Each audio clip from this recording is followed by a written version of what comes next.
GST సవరణ బిల్లును శాసనసభ ఆమోదించింది. రాష్ట్రానికి 7,000 కోట్ల నష్టమని మంత్రి జూపల్లి తెలిపారు. One nation one tax utter flop అంటూ అక్బరుద్దీన్ చేసిన కామెంట్స్ పై సభలో గొడవ జరిగింది. బీజేపీ ఎమ్మెల్యేలు అభ్యంతరం చెప్తూ వెల్లోకి వచ్చారు. జీఎస్టీ తగ్గింపుతో ప్రజలు పండుగ చేసుకున్నారన్నారు బీజేపీ సభ్యులు. జీఎస్టీ సవరణ బిల్లుకు తెలంగాణ శాసనసభ ఆమోదం తెలిపింది. సుదీర్ఘ చర్చ తర్వాత స్పీకర్ ముజ్వానీ ఓటుతో ఆమోదం తెలిపారు. ఈ సవరణతో రాష్ట్రానికి 7,000 కోట్ల నష్టమని మంత్రి జూపల్లి తెలిపారు. నష్టపరిహారం కింద రాష్ట్రానికి కేంద్రం నిధులివ్వాలని కోరారు జూపల్లి. ఈ అమెండ్మెంట్ బిల్ అనేది కేవలం సాంకేతిక అంశాలపైన క్లాజెస్ ను గవర్నమెంట్ ఆఫ్ ఇండియా అయితే కౌన్సిల్ తీసుకున్న నిర్ణయాన్ని అమలు చేయడం కోసం మాత్రమే మనం ఆర్డినెన్స్ రీప్లేస్ చేస్తూ బిల్లు ఇస్తా ఉన్నాం. The question is that the bill be passed. Those who are for the motion, please say ayes. Those who are against, please say no. Ayes have it. Ayes have it. The motion is carried and the bill is passed. GST విధానంపై అసెంబ్లీలో తీవ్ర స్థాయిలో fire అయ్యారు MIM MLA Akbaruddin Owaisi. One nation one tax utter flop అన్నారు. జనాభా ప్రాతిపదికన కేంద్రం రాష్ట్రాలకు నిధులు ఎందుకు ఇవ్వదని ప్రశ్నించారు. దక్షిణాది రాష్ట్రాలకు ఒక లెక్క, ఉత్తరాది రాష్ట్రాలకు మరో లెక్కనా అని ప్రశ్నించారు. జీఎస్టీతో కేంద్రం లూటీ చేస్తోందన్నారు Akbaruddin. A very good name was given, one nation one tax. So in the name and in the guise of one nation one tax, smaller states or the states, developing states, started losing their revenues. मैं आज पूछना चाहता हूं, आप GST ले रहे, महंगाई ले रहे, स्टेट्स का पैसा ले रहे. జీఎస్టీ తగ్గింపుతో ప్రజలు దీపావళి, దసరా ఘనంగా జరుపుకున్నారన్నారు బీజేపీ ఎమ్మెల్యే ధన్పాల్ సూర్యనారాయణ. నిత్యావసరాలపై ధరలు తగ్గించడంతో సామాన్య కుటుంబం ఏడాదికి ₹1,00,000 సేవ్ చేసుకుంటున్నాయన్నారు. జీఎస్టీ మొన్నటి దసరా కన్నా ముందు ప్రజలు దసరా కానీ దీపావళి పండుగలు ఘనంగా చేసుకున్నారంటే జీఎస్టీ తగ్గింపు. పెట్రోల్లో ఇథనాల్ కలుపుతున్నారన్న అక్బరుద్దీన్ ఓవైసీ కమెంట్స్ కు బీజేపీ నేతలు సమాధానం చెప్పాలని సభలో డిమాండ్ చేశారు దానం నాగేందర్. వెంటనే కలగజేసుకున్న Palvai Harish Babu revolution of taxes విషయంలో 48% పెంచింది తామేనని చెప్పారు. జీఎస్టీ వల్ల నష్టపోయామా లేదా మనస్సాక్షిగా చెప్పాలన్నారు. What Akbar bhai said sir, ఏమన్నాడు? పెట్రోల్లో అమారా జోబ్ కా పైసా కాలేరే అన్నాడు ఆయన. పెట్రోల్లో ఎథనాల్ కలుపుతున్నారని చెప్పారు. సో మీరు దానికి you are not suppose to answer on behalf of the government of central government. Devolution of taxes విషయంలో అసలు 38% ఉన్న డెవల్యూషన్ ట్యాక్స్ 42% పెంచింది మన కేంద్ర ప్రభుత్వమే కదండి. ఇదే ప్రధానమంత్రి గారు కదా, దానివల్ల లాభం లేదంటారా? సభలో బీజేపీ ఎమ్మెల్యేలు ఆందోళన చేశారు. వెల్లోకి వచ్చి నిరసన తెలిపారు. ఫ్లోర్ లీడర్ కు మాట్లాడే అవకాశం ఇవ్వలేదని మండిపడ్డారు. దీనిపై తీవ్రంగా స్పందించిన విప్ ఆది శ్రీనివాస్ సభ్యుల తీరును హెచ్చరించారు. కోటి మంది మహిళలను కోటీశ్వరులు చేస్తామంటూ అసెంబ్లీ సాక్షిగా మరోసారి ప్రకటించారు మంత్రి సీతక్క. ఇందిరా మహిళా శక్తి క్యాంటీన్లను మరిన్ని పెంచుతామన్నారు. మహిళలకు ఇప్పటి వరకు 20 రకాల బిజినెస్లు ప్రభుత్వం అప్పగించిందన్నారు. సెల్ఫ్ హెల్ప్ గ్రూపులకు లోన్లు ఇప్పించడమే కాదు, వాటి వినియోగంపై కూడా సర్కార్ పర్యవేక్షించాలని సూచించాయి ప్రతిపక్షాలు.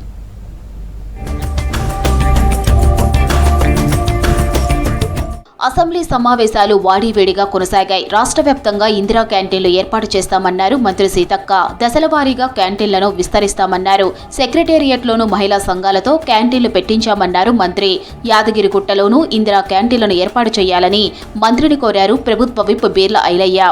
అధ్యక్ష, రాష్ట్రంలో 250 క్యాంటీన్లను ఇప్పటి వరకు ఏర్పాటు చేయడం జరిగింది అధ్యక్ష. పట్టణ ప్రాంతాల్లో ఇదివరకే 130 ఐఎంఎస్ క్యాంటీన్లను ఏర్పాటు చేయడం జరిగింది అధ్యక్ష. మరిన్ని క్యాంటీన్లను కూడా దశల వారీగా ఏర్పాటు చేయాలని యోచిస్తున్నాం అధ్యక్ష. మా మంత్రివర్యులు మా అక్క సీతక్కని కోరేది ఒకటే, తెలంగాణలో మొదటి తిరుపతి ఉన్నటువంటి యాదగిరిగుట్ట రోజు నిత్యం లక్షల కొద్ది భక్తులు వస్తారు కాబట్టి యాదగిరిగుట్టకు ఎక్కువ మహిళా క్యాంటీన్లు ఇవ్వాల్సిందిగా విజ్ఞప్తి చేస్తూ, మన ప్రజాప్రభుత్వం వచ్చాక మహిళలకు పెద్దపీట వేయడం వల్ల 100% మన పార్టీకి మెజార్టీ ఇచ్చారు అధ్యక్ష. ఇందిరా మహిళా శక్తి సంఘాలకు ఇప్పటి వరకు 20 రకాల బిజినెస్లు కేటాయించి మహిళలకు కేటాయించామన్నారు మంత్రి సీతక్క. శాసనసభలో ఉదయం ఇందిరా మహిళా శక్తి సంఘాలపై షార్ట్ డిస్కషన్ జరిగింది. ఇప్పటి వరకు 200లకు పైగా మండల సైమక్యలకు 250 ఎలక్ట్రిక్ బస్సులను అందించామని చెప్పారు. 1,00,00,000 మంది మహిళలను కోటీశ్వరులను చేసి తీరుతామన్నారు సీతక్క. ప్రతి మండల సమైక్యకు ఇంకా రాబోయే కాలంలో తప్పకుండా బస్సును కూడా అందిస్తున్నాం అధ్యక్ష. ఇప్పటికీ దాదాపుగా 200 పైన మండల సమైక్యలకు బస్సులు అందించినాం. తద్వారా ప్రతి మండల సమైక్యకు 70,000 రూపాయలు నెల ఇన్కమ్ కూడా రాబోతుంది అధ్యక్ష. సెల్ఫ్ హెల్ప్ గ్రూపులకు లోన్లు ఇప్పియడమే కాదు, ఆ లోన్లు సన్మార్గంలో ఖర్చు చేసేలా చూసే బాధ్యత ప్రభుత్వానిదేనన్నారు బీజేపీ ఎమ్మెల్యే పాయల శంకర్. ప్రతి గ్రామంలో కడుతున్న ఇందిరమ్మ ఇళ్లకు మహిళా సంఘాల ద్వారా మెటీరియల్ సరఫరా చేసేలా చూస్తే బాగుంటుందని సలహా ఇచ్చారు. కేవలం లోన్లు ఇప్పియడమే మన బాధ్యత కాదు, ఆ సెల్ఫ్ హెల్ప్ గ్రూపులకు మనం లోన్లు ఇప్పించిన తర్వాత ఈ రాష్ట్రంలో కడుతున్నటువంటి ఇందిరమ్మ ఇండ్లు కావచ్చు, ఏ మెటీరియల్ అయితే అవసరం వస్తుందో అది సిమెంట్ కావచ్చు, ఇటుక కావచ్చు, స్టీల్ కావచ్చు, మనం మహిళా సంఘాల ద్వారా మనం సప్లై చేయించగలిగితే మహిళా సంఘాలకు లాభం అయ్యేటటువంటి అవకాశం ఉంటుంది. విద్యపై తమ సర్కార్ ఫుల్ ఫోకస్ పెట్టిందన్నారు మంత్రి దామోదర రాజనరసింహ. సమాజంలో విద్య చాలా ముఖ్యమన్నారు. పేద పిల్లలకు నాణ్యమైన విద్యను అందించడమే లక్ష్యమన్నారు. అందుకే ఇంటిగ్రేటెడ్ స్కూల్స్ ఏర్పాటు చేస్తున్నామన్నారు మంత్రి. క్వాలిటీ ఎడ్యుకేషన్ మన పిల్లకు కంఫర్ట్సే కానీ స్పోర్ట్సే కానీ ఇవన్నీ వాళ్ళకి అందియాలి, ఇంక్లూడింగ్ సెక్యూరిటీ అమ్మాయిలకు అందియాలనే ఒక తపన మా ప్రభుత్వాన్ని రాష్ట్ర ముఖ్యమంత్రి రేవంత్ రెడ్డి గారిది. సమాజంలో ఆడపిల్లలు ఎదుర్కొంటున్న ఇబ్బందులపై సభలో పాట పాడారు అశ్వారావుపేట ఎమ్మెల్యే ఆదినారాయణ. ప్రశ్నోత్తరాల సమయంలో ఆడపిల్ల అంటూ పాడిన పాట సభలో అందరినీ ఆకట్టుకుంది. శాసన మండలిలో కవిత లాస్ట్ స్పీచ్ ఇచ్చారు. తనపై బీఆర్ఎస్ పార్టీ కక్ష కట్టిందని, పార్టీలో ప్రజాస్వామ్యం పెద్ద జోక్ అని, 10 ఏళ్లు రాష్ట్రానికి ఏమీ చేసింది లేదని డైరెక్ట్గా కేసీఆర్ను కార్నర్ చేశారు కవిత. అధికారంలోకి వచ్చాక ఉద్యమ ద్రోహుల్ని నెత్తిన పెట్టుకున్నారని, ఒక్క కాంట్రాక్టర్ కోసమే బీఆర్ఎస్ ప్రభుత్వం పనిచేసిందని, పార్టీ కీలక నేతలు అవినీతి దందా చేశారని ఆరోపించారు. నైతికత లేని పార్టీలో ఉండటం కంటే బయటికి రావడమే సంతోషంగా ఉందన్నారు కవిత. తనది ఆస్తుల పంచాయతీ కాదని ఆత్మ గౌరవ పంచాయతీ అని నిండు సభలో కన్నీరు పెట్టుకున్నారు కవిత. అధ్యక్ష, ఆఖరికి నన్ను జైల్లో కూడా పెట్టడం జరిగింది అధ్యక్ష. అయినప్పటికీ ఏనాడు మా పార్టీ నాకు అండగా నిలబడలేదు అధ్యక్ష. డెఫినెట్గా అవినీతి పరుల పేరు చెప్పిన, నేను హరీష్ రావు గారి పేరు చెప్పిన, కుటుంబం, నా పార్టీ, నా రక్తం, నా చెమట, నేను 20 సంవత్సరాలు తెలంగాణ ఉద్యమం కోసం నేను పడ్డటువంటి శ్రమ, నేను చేసినటువంటి కష్టం గుర్తించకుండా ఒక చిన్న ఉరి తీసేవాడిని కూడా అడుగుతారు అధ్యక్ష. ఈ దేశంలో అంత మంచి దేశం మనది, అయినా కూడా సస్పెండ్ చేశారంటే చాలా సంతోషిస్తున్నా అధ్యక్ష. ఇవాళ నేను ఈ పేరు మార్పుకు ఒప్పుకోలేదు, నేషనల్ పాలిటిక్స్లోకి వెళ్ళడం కూడా నేను ఒప్పుకోలేదు అధ్యక్ష. అంటే ఒక మాట అధ్యక్ష, ఇట్లాంటి హౌస్లో చెప్పొచ్చో లేదో కానీ తెలంగాణలో ఏం పీక్ కట్టలు కట్టినామని నేషనల్కి పోయి చేస్తాం అధ్యక్ష. మనం పార్టీలో జరుగుతున్నటువంటి అవినీతి అధ్యక్ష, ప్రభుత్వంలో జరుగుతున్నటువంటి అవినీతిని ఎప్పటికప్పుడు నేను వారి దృష్టికి తీసుకెళ్లడం జరిగింది అధ్యక్ష. దీనికి పెద్ద ఉదాహరణలు సిద్దిపేట, సిరిసిల్లలో కట్టినటువంటి కలెక్టరేట్లు 2 వచ్చినటువంటి మొదటి వర్షానికే 2 కూడా మునిగిపోయినాయి అధ్యక్ష. కానీ కింద ఉండేటటువంటి అనేక వ్యక్తులు కంటిన్యూస్గా దురాకతలు చేస్తుంటే కూడా మరి చూసుకోకపోతే కరెక్ట్ కాదు అధ్యక్ష. 1,89,000 ఖర్చు పెడితే అధ్యక్ష జరిగింది ఎవరికి, ఒరిగింది ఎవరికి అంటే ఒక వ్యక్తి 1989లో కంపెనీ పెట్టుకున్న ఆయన మన తెలంగాణ వచ్చిన తర్వాత ఫోర్బ్స్ జాబితా ఉంటుంది అధ్యక్ష. దాంట్లో 45వ స్థానం ఒక కాంట్రాక్టర్ దక్కించుకున్నాడు అధ్యక్ష. అంతకుమించి జరిగింది ఎవరికి ఏం లేదు అధ్యక్ష. బీఆర్ఎస్ పార్టీ అంటే ఒక ఇమోషన్ అధ్యక్ష, కేసీఆర్ గారు అంటే ఒక ఇమోషన్ అధ్యక్ష. తెలంగాణ ఉద్యమంలో వచ్చినటువంటి మా అందరికీ నేను రాష్ట్రం వచ్చిన తెల్లారే మేము ఫక్తు రాజకీయ పార్టీగా మారుతున్నామంటే మేమందరం సంతోషించినాం అధ్యక్ష. ఎందుకంటే ఏమనుకున్నామంటే మేమందరం ఉద్యమానికి వ్యతిరేకంగా పనిచేసిన శక్తుల్ని అణచివేస్తారనుకున్నాం అధ్యక్ష. తెలంగాణకు ఒక స్వీయ రాజకీయ అస్తిత్వం వస్తుంది అనుకున్నాం అధ్యక్ష. కానీ ఉద్యమకారులకు, ఉద్యమ సహచరులకు అధ్యక్ష, ఉద్యమంలో రాత్రి పగలు పనిచేసిన వాళ్ళకు, కష్టకాలంలో అండగా ఉన్న వాళ్ళకు అధ్యక్ష అందరిని ఆగం చేస్తారు అనుకోలేదు అధ్యక్ష. I'm sorry, I'm really getting emotional. ఉద్యమ ద్రోహులకు అధ్యక్ష రాజకీయ పునరావాస కేంద్రంగా బీఆర్ఎస్ పార్టీ మారింది అధ్యక్ష. It is really unfortunate to say అధ్యక్ష. నాకు దైవ భీతి ఎక్కువ అధ్యక్ష, దైవ భక్తురాలు నేను. లక్ష్మీ నరసింహస్వామి మా ఇంటి దేవుడు అధ్యక్ష. ఆ లక్ష్మీ నరసింహస్వామి మీద ప్రమాణం చేసి చెప్తా ఉన్నాను అధ్యక్ష. ఒక మహిళగా నాకు 2 కొడుకులు ఉన్నారు అధ్యక్ష. వాళ్ళిద్దరి మీద ప్రమాణం చేసి చెప్తా ఉన్నాను, నాది ఆస్తుల పంచాయతీ కాదు అధ్యక్ష, నాది ఆత్మగౌరవం పంచాయతీ. చాలామంది మీలాగా వెల్ మిషర్స్ ఫోన్ చేసి నన్ను అడుగుతా ఉన్నారు అధ్యక్ష, పార్టీలో నీ కాంట్రిబ్యూషన్ ఉంది కదా, నువ్వెందుకు ఎమ్మెల్సీకి రిజైన్ చేస్తూ ఉన్నావు, నీ కాంట్రిబ్యూషన్ ఉంది అని అడిగారు అధ్యక్ష. కానీ అధ్యక్ష ఆ పార్టీలో నైతికత లేనటువంటి ఆ పార్టీలో ఉండి ఆ పార్టీ ద్వారా వచ్చిన ఎమ్మెల్సీలో ఉంటే అధ్యక్ష ఓటి కుండలో నీళ్ళు పోసినట్టు అవుతుంది అధ్యక్ష. ఎన్ని నీళ్ళు పోసినా దానికి ఏం నైతికత ఉండదు అధ్యక్ష.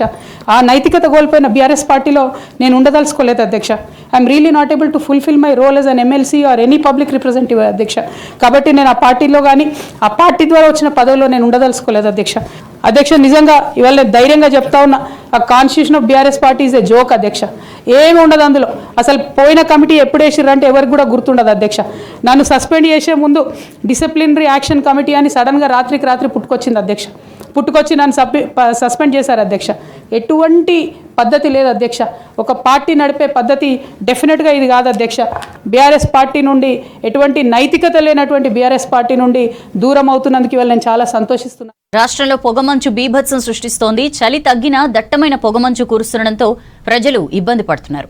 ఉదయం 8-9 దాటినా మంచు తెరలు వీడటం లేదు. మరో 2-3 రోజులు దట్టమైన మంచు కురిసే అవకాశం ఉందని తెలిపింది ఐఎండీ.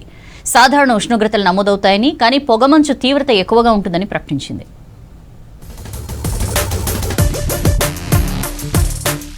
రాష్ట్రంలో చలి తగ్గింది. సాధారణ శీతాకాల వాతావరణం కొనసాగుతోంది. శీతల గాలుల ప్రభావం లేకపోయినా దట్టమైన మంచు కురుస్తోంది. మరో 2-3 రోజుల పాటు పొగమంచు అధికంగా ఉండే అవకాశం ఉందని తెలిపింది ఐఎండీ. ఉత్తర మధ్య తెలంగాణలో 1-2 డిగ్రీల ఉష్ణోగ్రతలు తగ్గే ఛాన్స్ ఉందని చెప్పింది. పొగమంచుతో విజిబిలిటీ పడిపోతుందని, వాహనదారులు జాగ్రత్తగా ఉండాలని సూచించింది. తేమ ఎక్కువ ఉన్నప్పుడు టెంపరేచర్లు పెరుగుతాయి. మనకి మినిమం టెంపరేచర్లు గత 10 రోజుల క్రితం నుంచి చూసినట్టయితే 4-5 డిగ్రీలు రాష్ట్ర వ్యాప్తంగా పెరిగాయి. కానీ ఇంత తక్కువ టెంపరేచర్లు ఉన్నప్పుడు ఇలా తేమగాలు ప్రవేశిస్తే మనకి తెల్లవారుజాము సమయంలో మనకి పొగమంచు అనేది ఎక్కువ ఏర్పడుతూ ఉంటుంది. సో గత 4-5 రోజుల నుంచి మనము ముఖ్యంగా ఉత్తర తెలంగాణ అలాగే మధ్య తెలంగాణ మన సిటీ శివారు ప్రాంతాల్లో కూడా బాగా దట్టమైన పొగమంచు ఏర్పడటం చూస్తున్నాము. ఈ పొగమంచు అనేది మరొక 2-3 రోజులు కూడా ఇలా కొనసాగే అవకాశం ఉంది. జనవరి నెల వెదర్ ఫోర్కాస్ట్ రిలీజ్ చేసింది ఐఎండీ. ఈ నెలలో గరిష్ట కనిష్ట ఉష్ణోగ్రతలు సాధారణం కంటే కాస్త తక్కువ నమోదయ్యే అవకాశం ఉందన్నారు అధికారులు. కానీ డిసెంబర్లో ఉన్నంత చలి తీవ్రత ఈ నెలలో ఉండబోదని, వచ్చే వారం వరకు శీతలగాలులు వీచే అవకాశం లేదని తెలిపారు. ఉత్తర తెలంగాణలో మాత్రం కొద్దిగా చలిగాలుల ప్రభావం ఉంటుందని చెప్పారు. ప్రస్తుతం మనకి నార్మల్ టెంపరేచర్లు కూడా మనకి తెలంగాణ వ్యాప్తంగా మనకి ఆదిలాబాద్లో కూడా ప్రస్తుతం మనకి లాంగ్ టర్మ్ యావరేజ్ 12 డిగ్రీస్. ఈ గాలులు మళ్ళీ చేంజ్ అయితే మళ్ళీ 1-2 డిగ్రీలు తగ్గే అవకాశం ఉంది. అయితే డిసెంబర్ స్థాయిలో మళ్ళీ అంత చలి ఉంటుందని ప్రస్తుతం మనం భావించడం లేదు. ప్రస్తుతం రాష్ట్ర వ్యాప్తంగా కనిష్ట ఉష్ణోగ్రతలు 10 డిగ్రీల పైనే నమోదవుతున్నాయి. ఇవాళ అత్యల్పంగా సంగారెడ్డి జిల్లా కోహిర్లో 10.5 డిగ్రీలు నమోదైంది. సిటీలోనూ సాధారణ ఉష్ణోగ్రతలు రికార్డవుతున్నాయి. రాష్ట్రంలో పొగమంచు బీభత్సం సృష్టిస్తోంది. ఉదయం 9 గంటలైనా మంచు తెరలు వీడడం లేదు. సిటీ శివారు ప్రాంతాలతో పాటు జిల్లాలోనూ మంచు దుప్పటి అలుముకుంటోంది. ఉమ్మడి మెదక్ జిల్లా వ్యాప్తంగా దట్టమైన పొగమంచు కురుస్తోంది. ప్రధాన హైవేలపై పొగమంచుతో వాహనదారులు ఇబ్బందులు పడుతున్నారు. అక్కడక్కడ రోడ్లు సరిగా కనిపించక యాక్సిడెంట్లు జరుగుతున్నాయి. ఈ సీజన్ ప్రారంభం నుంచి హైవేలపై పదుల సంఖ్యలో ప్రమాదాలు జరిగాయి. లైట్లు వేసుకుని వెళ్తున్నప్పటికీ ముందు వచ్చే వాహనాలు కనిపించక ప్రమాదాల బారిన పడుతున్నారు వాహనదారులు. ఉమ్మడి ఆదిలాబాద్ జిల్లాలోనూ పొగమంచు తీవ్రత ఉంటుంది.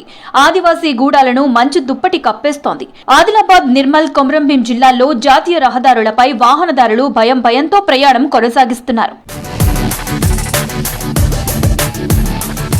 చలి తగ్గినా పొగమంచు కారణంగా ప్రజలు ఇబ్బందులు పడుతున్నారు. ఉదయం 9 దాటుతున్నా చాలా చోట్ల సూర్యుడు కనిపించడం లేదు. మరికొన్ని రోజుల పాటు పొగమంచు కురిసే అవకాశం ఉండటంతో జాగ్రత్తగా ఉండాలని సూచిస్తున్నారు అధికారులు. ఏపీ ప్రభుత్వం చేపట్టిన నల్లమల సాగర్ ప్రాజెక్టుపై విచారణ జరిపింది సుప్రీంకోర్టు. గోదావరి నుంచి అక్రమంగా 200 టీఎంసీలు తరలించే కుట్ర జరుగుతోందని కోర్టుకు తెలిపింది తెలంగాణ సర్కార్. ఏకపక్షంగా నిర్మించే ప్రాజెక్టును వెంటనే ఆపాలని కోరింది. మిగులు జలాలపై నిర్మిస్తున్నామనే ఏపీ వాదన తప్పని వాదించింది తెలంగాణ ప్రభుత్వం.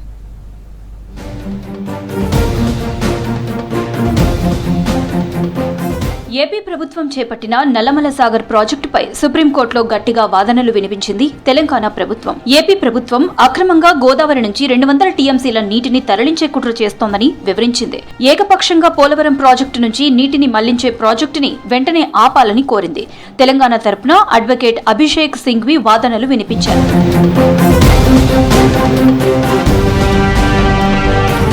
గోదావరిలోని అదనపు వరద జలాలే ఉపయోగిస్తున్నామన్న ఏపీ వాదనలో నిజం లేదని కోర్టుకు తెలిపింది తెలంగాణ సర్కార్. 1979-80లో జరిగిన గోదావరి జలాల పంపిణీ అవార్డును నల్లమల సాగర్తో ఏపీ ఉల్లంఘిస్తోందని వివరించింది. 6 గోదావరి తీర రాష్ట్రాల నుంచి ఎలాంటి అనుమతి లేదని కోర్టుకు తెలిపింది. నల్లమల సాగర్ వాదన నీటిపై కాకుండా 75% నదీ ప్రవాహంపై ఆధారపడి నిర్మిస్తున్నట్లు కోర్టుకు వివరించింది తెలంగాణ ప్రభుత్వం. ఏ గవర్నమెంట్ అథారిటీ కూడా మిగులు వరద జలాలపై నిర్మిస్తున్నట్లు నిర్ధారించలేదని తెలిపింది.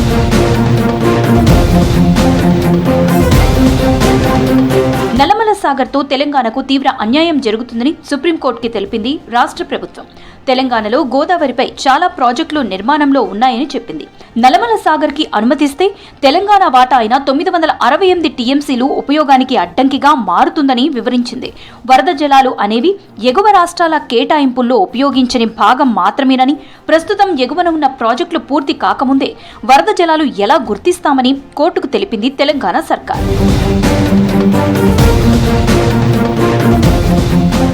పోలవరంలో నల్లమల సాగర్ భాగం కాదని, సమగ్ర అధ్యయనం అవసరం ఉందని తెలిపింది తెలంగాణ ప్రభుత్వం. మరోవైపు ఏపీ సర్కార్ తరపున లాయర్ ముకుల్ రోహత్గి వాదనలు వినిపించారు. భవిష్యత్తులో తమ ప్రాంతంలో చేపట్టే ప్రాజెక్టుపై తెలంగాణకు అభ్యంతరం ఏంటని ప్రశ్నించారు. దీంతో పరివాహక ప్రాంత రాష్ట్రాల అభ్యంతరాలు పరిగణలోకి తీసుకోవాలని సూచించింది సుప్రీంకోర్టు. తదుపరి విచారణను ఈ నెల 12కు వాయిదా వేశారు సిజేఐ జస్టిస్ సూర్యకాంత్. గడిచిన 45 ఏళ్లలో గోదావరి నుంచి 3000 టీఎంసీలు సముద్రంలో వృధాగా కలిశాయన్నారు ఏపీ సీఎం చంద్రబాబు. గోదావరిలో నీళ్లు పుష్కలంగా ఉన్నాయని, కాళేశ్వరం ప్రాజెక్టు కడితే తాము అభ్యంతరం చెప్పలేదన్నారు. తెలుగు రాష్ట్రాల మధ్య సమైక్యత అవసరమన్నారు చంద్రబాబు. కాళేశ్వరం ప్రాజెక్టు కట్టినప్పుడు పర్వాలేదు, మనకు నీళ్లు వస్తాయనే ఉద్దేశంతోనే ముందుకెళ్లాను.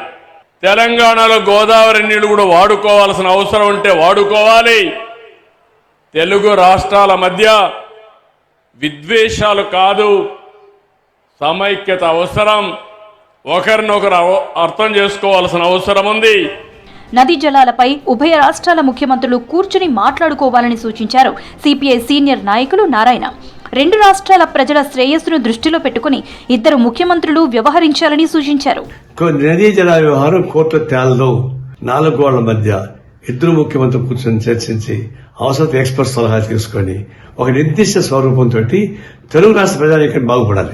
పోలవరం నల్లమల్ల సాగర్ లింక్ ప్రాజెక్టును తమ ప్రభుత్వం మొదటి నుంచి వ్యతిరేకిస్తుందన్నారు మంత్రి ఉత్తమ్. తమ పోరాటంతోనే బనకచర్ల ప్రాజెక్టు ఆగిందన్నారు. సుప్రీంకోర్టు తదుపరి విచారణకు స్వయంగా హాజరవుతానన్నారు ఉత్తమ్.